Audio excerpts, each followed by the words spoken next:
You will hear a number of different recordings and you will have to answer questions on what you hear. There will be time for you to read the instructions and questions and you will have a chance to check your work. All the recordings will be played once only. The test is in 4 sections.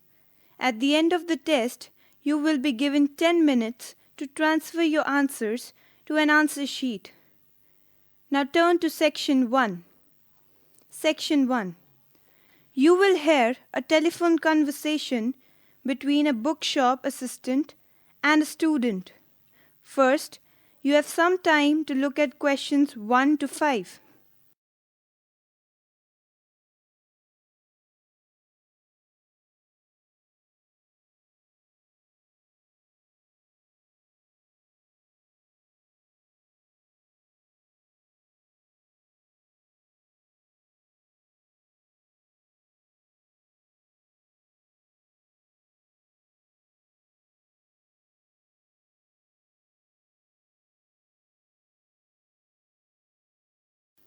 You will see that there is an example that has been done for you.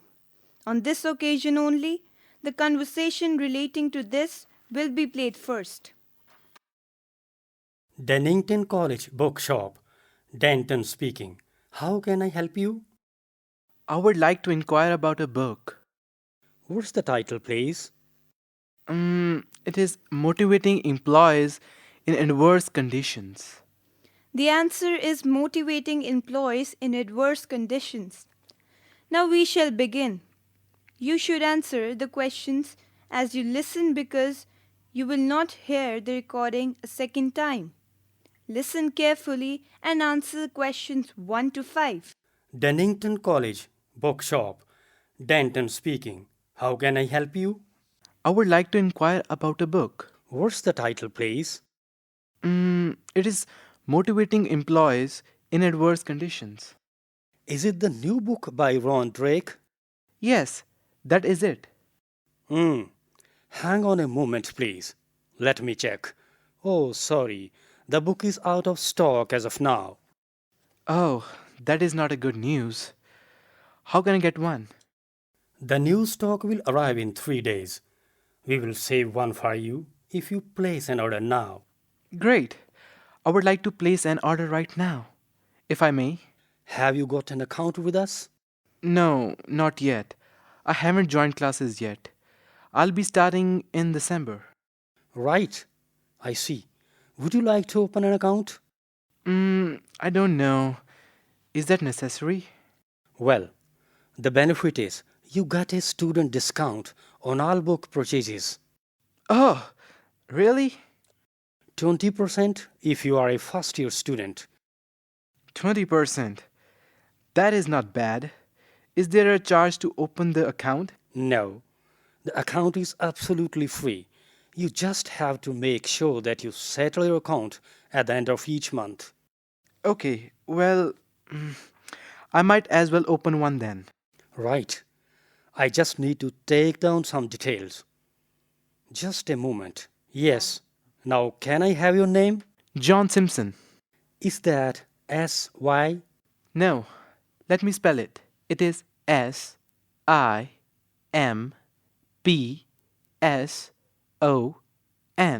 Yes, Simpson. Yes, that's it.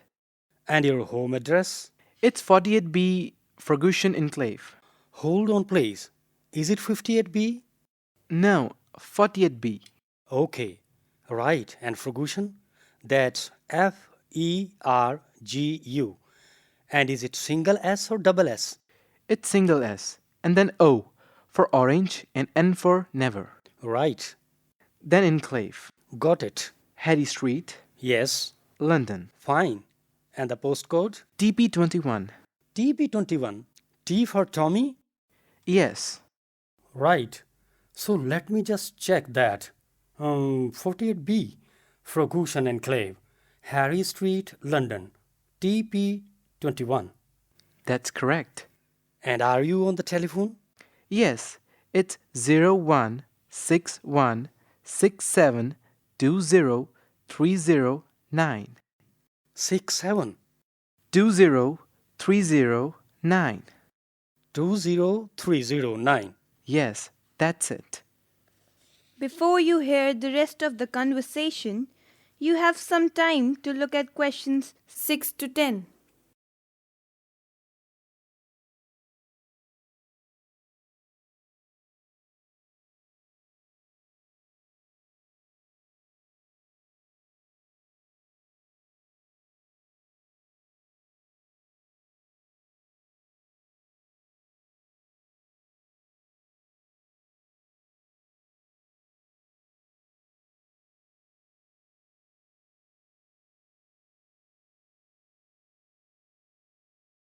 Now listen carefully and answer questions 6 to 10. Right. That's clear now. How many copies of the book would you like to order? Just one. How much does it cost? The cost of the book is $30. After discount, you will have to pay, yes, $34. Fine. Thank you. And when can I collect the book? If you want the book posted to you, it will take nearly 4 days to reach you. What if I'll come in one day this week and pick them up? In that case, you can have the book day after tomorrow, that is Wednesday. And please come in with your admission letter. And where's the bookshop located? We are on the ground floor, opposite to the physics department. Yeah, okay. What time do you close? Bookshop is open from 9 a.m. to 5:30 p.m. on weekdays, except Wednesdays. If you come in on Wednesday, do come before 4 p.m. And payment? The bill will come to you by post as you are paying by account. Thanks. Bye. Bye-bye. This is the end of section 1. You will now have half a minute to check your answers.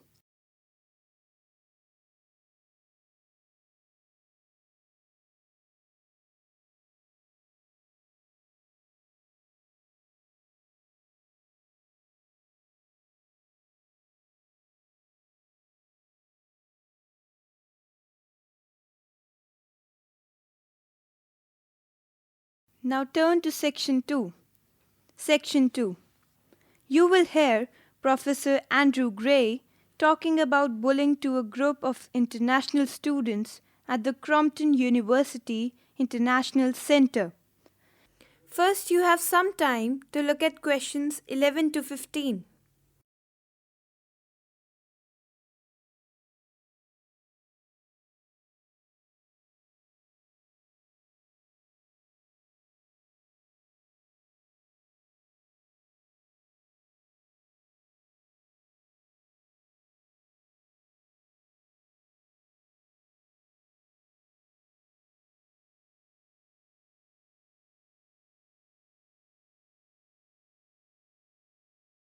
Now listen carefully and answer questions 11 to 15.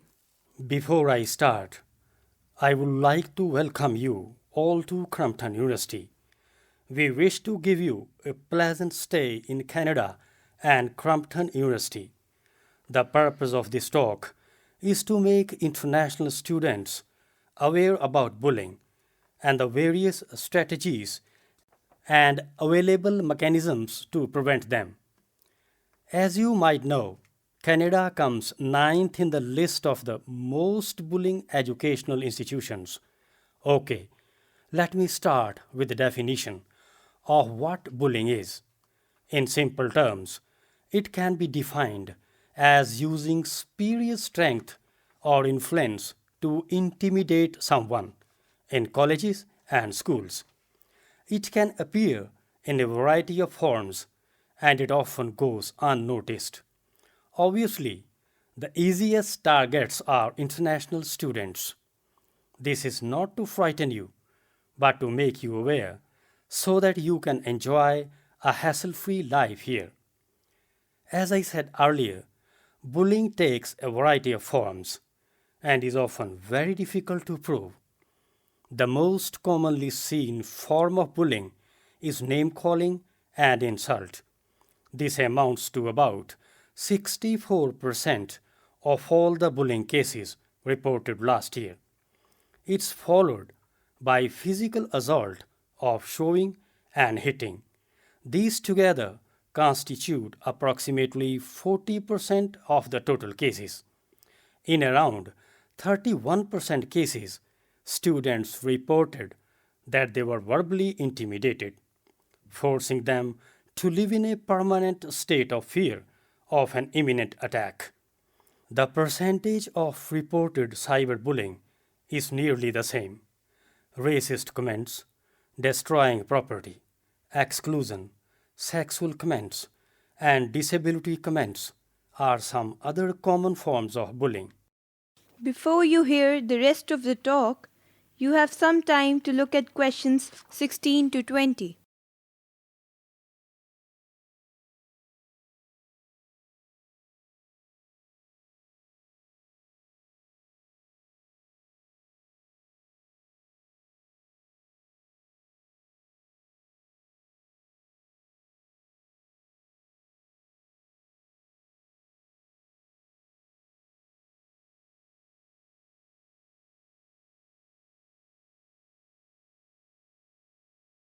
Now listen carefully and answer questions 16 to 20.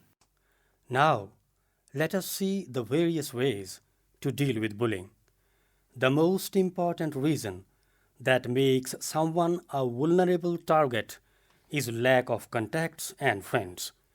For international students, it's not an easy task to make new contacts, and they are often forced to spend time alone, at least for a few days.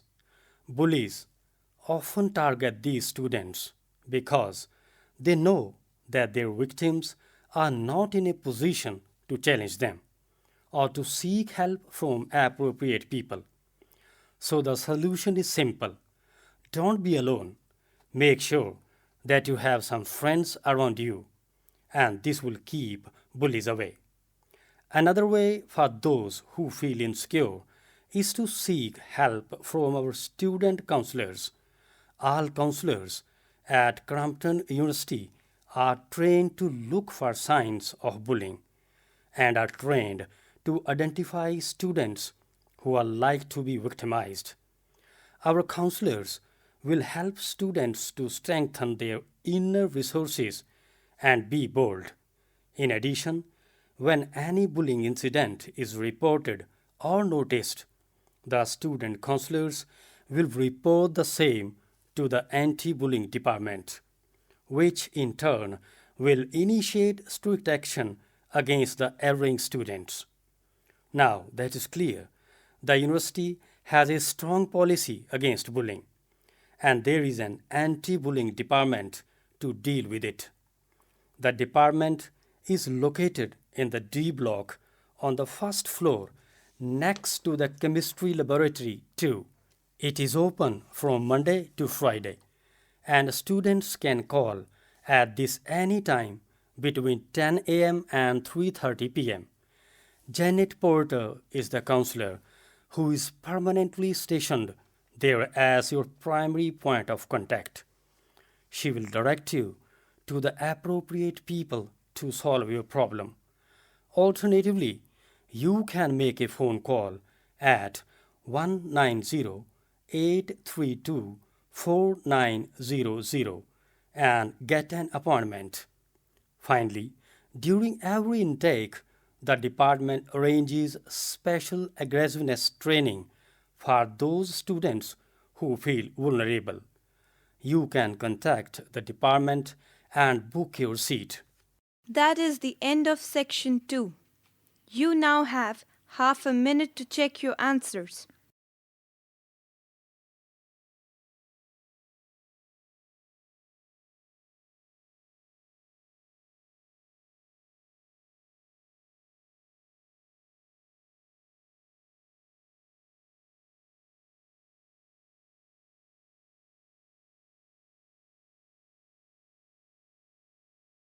Now turn to section 3.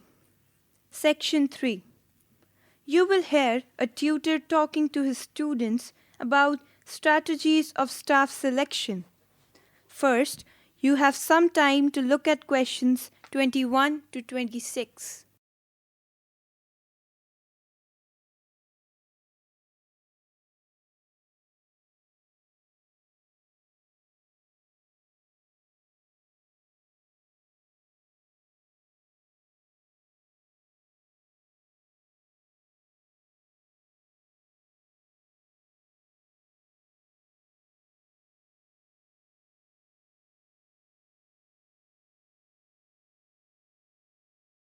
Now listen carefully and answer questions 21 to 26.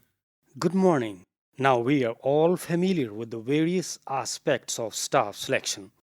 Their main fact is that selecting the right one of the company is not just about asking the right questions or finding someone with certificates and experience. Now, we are going to talk about matching the individual to the job they are going to do. Fine. You mean certificates and even past experience in the same field do not necessarily mean that the person will be successful in a company? Yes, exactly. And for that, you should firstly put yourself in the position of the manager. Put ourselves in the position of manager? Yes, and then you should imagine how different applicants would fit into the team or group they have to work. Well, I see. Yes, the fact is that even if you selected someone with the right qualification, certificates, and a lot of experience in the same work, you might notice that the person fails to work successfully in the new organization. Is the difference in the organizational culture the reason? Yes, that's one among the many reasons. The new recruit might have experience in the job, but the organization he previously worked might have a totally different culture. Thus, in the new organization, he might find it difficult to function properly. Can you explain that point? Sure, for example, one organization might promote a democratic management style where all the participants have the chance to express their opinion. In contrast, another organization might have a dictatorial management style. What is dictatorial management style? Well, that means the management makes all the important decisions and the employees are just meant to obey them. Hmm. The preference can vary from person to person. Yes, and the same situation is applicable in the case of teamwork. Can't we change it through company training though? Not always, particularly in a team situation. The point is you can select someone, even a friend, who has all the right qualifications, degrees, certificates, whatever. You can also check that they have a lot of experience, that they have done the sort of tasks that you want them to do in your office already. But when they start working in your team, you might realize that they possess sharply contrasting views on how something will work. So you mean the traditional interview is not much effective in understanding one's suitability? Exactly. In most interviews, you usually ask candidates questions about their hobbies and what they like doing in their spare time, that sort of thing. But such questions do not reveal a thing about their nature. Before you hear the rest of the conversation, you have some time to look at questions 27 to 30.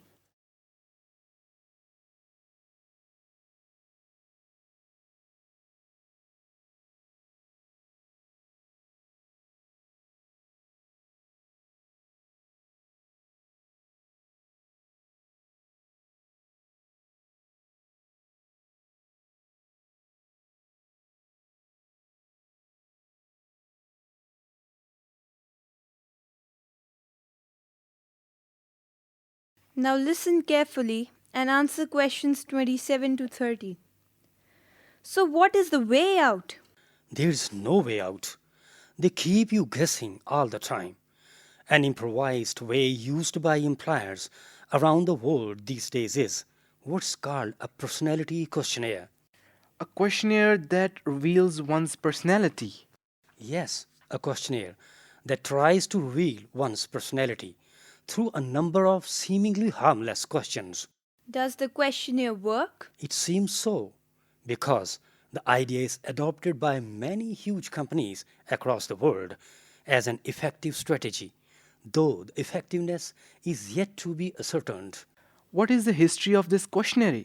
No one exactly knows who invented this system. It was used by the ancient Greek military to find out extraordinarily brave people for dangerous and important tasks. Presently, there are many. That's, yes, around 9,000 different versions of this test. You can find a sample on Google. That means they are still popular. Yes, they are. As of now, approximately 45% of the major employers around the world use some versions of this personality questionnaire to recruit people. How are these questions compiled? These questions are compiled by experts with good knowledge of human nature. Don't you think people will lie to ensure that the employer like their answers? Not, in fact. The questions in the questionnaire are usually far away from employment and work life. The questions will give the candidates no chance to guess what answer will be liked by the employer. The answers are assessed by experts who are capable of identifying any contradiction between the candidate's answer and real self or between two answers. Really? Yes, so this questionnaire is often filled by the candidates before their interview. This enables the employer to closely look for any contradictions in what is said and what is written in the questionnaire. Now that seems effective. That is the end of section 3. You now have half a minute to check your answers.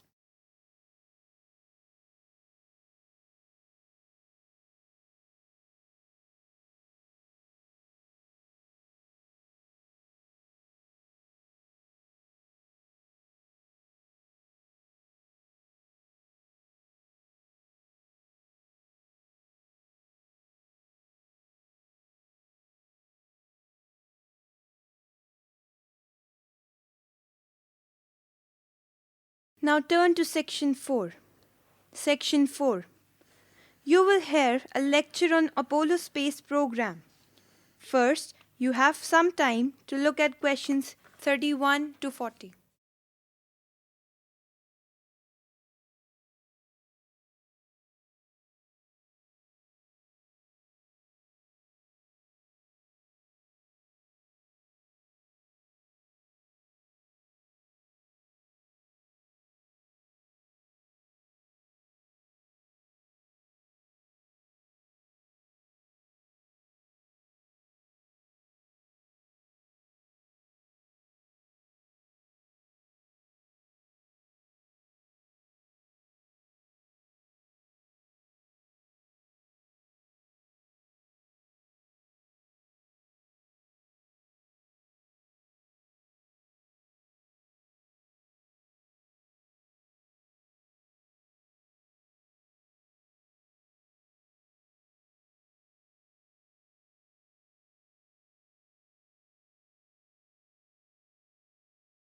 Now listen carefully and answer questions 31 to 40. Good morning, everybody. Now, I'm going to tell you the history of Apollo program, an aggressive program that made man reach the moon. Apollo was a program developed by NASA that resulted in American astronauts making a total of 11 space flights and walking on the moon. Out of the total 11 flights, the first 4 were meant to test the equipment used in the Apollo program. After that, 6 flights landed on the moon and 1 was not successful. The first moon landing took place in 1969. The last moon landing was in 1972. Now let us see the structure of the spacecraft the astronauts traveled in. The vehicle developed by NASA was called the Apollo Command Module. It was a capsule with enough room for 3 astronauts, that is, the size of a small car. The astronauts used another spacecraft called the Lunar Module to land on the moon. It was smaller than the former, with sufficient space for 2 astronauts. However, these spacecrafts did not travel themselves. They were carried by rockets. In the early years, the Apollo program was used smallest Saturn IB rocket. This rocket had 2 stages. That means it was made of 2 parts. When the first part ran out of fuel, it dropped away from the other and burned up in Earth's atmosphere. The second part continued flying. It was about as tall as a 22-story building. The other flights used the more powerful Saturn V rocket. This three-stage rocket sent the Apollo spacecraft to the moon. It was about as tall as a 36-story building. Now, let us see when humans first visited the moon. The first moon landing occurred on July 20, 1969, on the Apollo 11 mission. The crew of this mission was Neil Armstrong, Michael Collins, and Buzz Aldrin. While Armstrong and Aldrin walked on the lunar surface, Collins stayed back in the command module in the orbit around the moon. Though failed, Apollo 13 became a very famous mission, giving the people on Earth many hours of fear and anxiety. In fact, Apollo 13 was supposed to land on the moon, but it developed a technical snag on the way. Scientists back on Earth had to spend many hours figuring out ways to bring back our astronauts safely. Finally, after flying a hole around the moon, the spacecraft managed to return to Earth safely. Now, let us see the way astronauts landed on the moon. The spacecrafts were carried by Saturn V rockets. As we noted earlier, these rockets had 3 stages. The first 2 stages used up their fuel to take the spacecraft to the orbit around moon. The third stage was used to push the spacecraft to the moon. Once the spacecraft reached the moon, the 2 modules separated from each other. 2 astronauts in the lunar module landed on the lunar surface. The third astronaut stayed in the command module in orbit around the moon. When the 2 astronauts finished working on the surface, they got back in the lunar module and launched. It went back into orbit around the moon and connected with the command module. Then the 2 astronauts got back into the command module. The lunar module was abandoned on the moon, which crashed into the moon. The command module entered Earth's atmosphere and landed in the ocean, and a ship picked up the astronauts. That is the end of section 4. You now have half a minute to check your answers.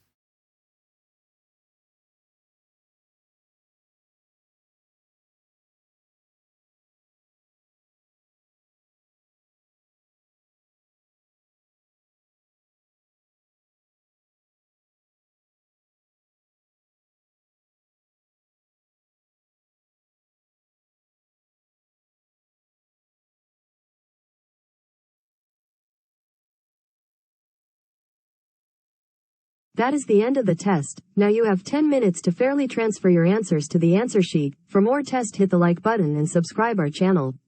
Thank you.